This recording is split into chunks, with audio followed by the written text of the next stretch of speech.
Okay, I really like the awesome Warlock, and then I came across the Ravenors, which are like little itty bitty Warlocks, so I grabbed a box and let's have some fun with them. Right, grabbing the wire cutters, I snipped all the parts from the sprues and then ended up with a big pile of parts. Then, grabbing the X-Acto knife, chopping off the nubs and lumps, and then holding it at 90 degrees or so to the plastic to scrape along and remove the occasional mould line. Assembling the chitin backplate, a little squeeze of glue in the spinal trough, and on go the dorsal vents. Then assembly of the tail, a bit of glue, and the two bits snapped together nicely. Leaving these to dry, onto the body, and the chest plate connects straight to the back. Then the head, the fanged maw drops into the jawline, and that's them done. There are some gaps along the vents and elsewhere on the torso, so breaking out the Mr. Dissolved putty and an old brush, I painted the putty into the gaps and filled them in. And then another dab of glue, and on go the heads. Right, before I start with the limbs, I think I'm going to get them on the bases so I can pose them properly. A layer of glue, and then onto the round bases they go. Once dry, grabbing the arms and shoving them into position, and I'm having them nice and high. Right. Off to the hiking boot box for a blast of Chaos Black primer from all directions. Wow, just in black, they look pretty awesome. Very xenomorph. Okay, with the primer dry, on to painting. Grabbing a larger brush, a layer of MacLeod blue over all the areas of skin. And then for the areas of chitin, the back carapace, the cranial chitin, some Zeus purple. And then a layer of null oil over everything and leave them to dry on their heads so that it settles in the plates and gets a nice shadow effect. And then in the thorax bioweapon, in the maws, on the joints and on the tongue, a layer of white scar. Right, on to dry brushing.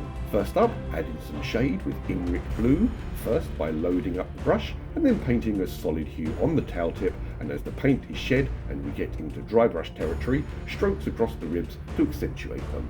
Then another dab into the pot and paint on the claws, and then dry brush across the skin, and then same for the talons, paint the tips a solid hue and then dry brush across the rest of it.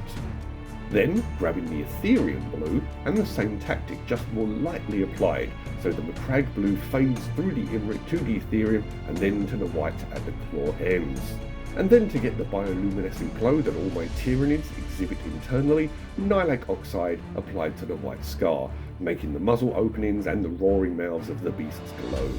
Once this is fully dry, a delicate dry brush of white scar just to make the glow appear more vibrant.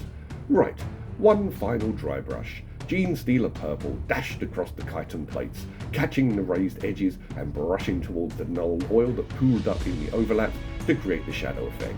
And now, deploying a very steady hand, a tiny touch of root green on the eyes. One of them went a little awry, but that is easily solved with a dab of null oil that settles around the eyeball in the socket and erases the stray root green. Actually, that really does a good job, so I added the same null oil wash all around the other eyes as well. And finally, a layer of Elmer's glue across the base and then spread it around with an old brush, and sprinkle on some small weld slate and stone 1/8-inch gravel. And finally, back to the box for a blast of varnish from every direction.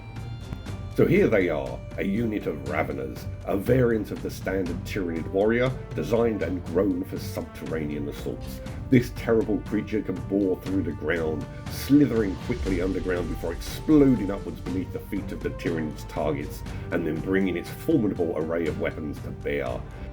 Equipped with 6 limbs, it has a pair of large scything talons to serve it well for tunneling, but also for carving apart the foe when it arises. A pair of claws and another pair of smaller scything talons similarly add to its ability to dig and kill. Once upon the battlefield, these beasts move like lightning, slithering over and around debris, wreckage and structures with a vile grace as they assail their targets. Unlike the Tyranid warrior from which they descend, Ravenors lack synaptic ability. They can also be grown to forsake their chest plating, making them slightly more vulnerable than their Tyranid warrior templates, but this allows them to be granted range weapons. Where most other Tyranids have their bioweapons grown and incorporated into their arms, for the Ravener this would impede its ability to tunnel, so the Hive Mind has grown a variant of the Devourer directly in the chest. From this cavity, the Ravener can spit flesh worms, which upon contact with living tissue, quickly chew into it, burrowing deep and gnawing their way through the victim's nervous system, causing unimaginable pain, a fate eclipsed only when the worms bore towards and then begin devouring the hapless target's living brain.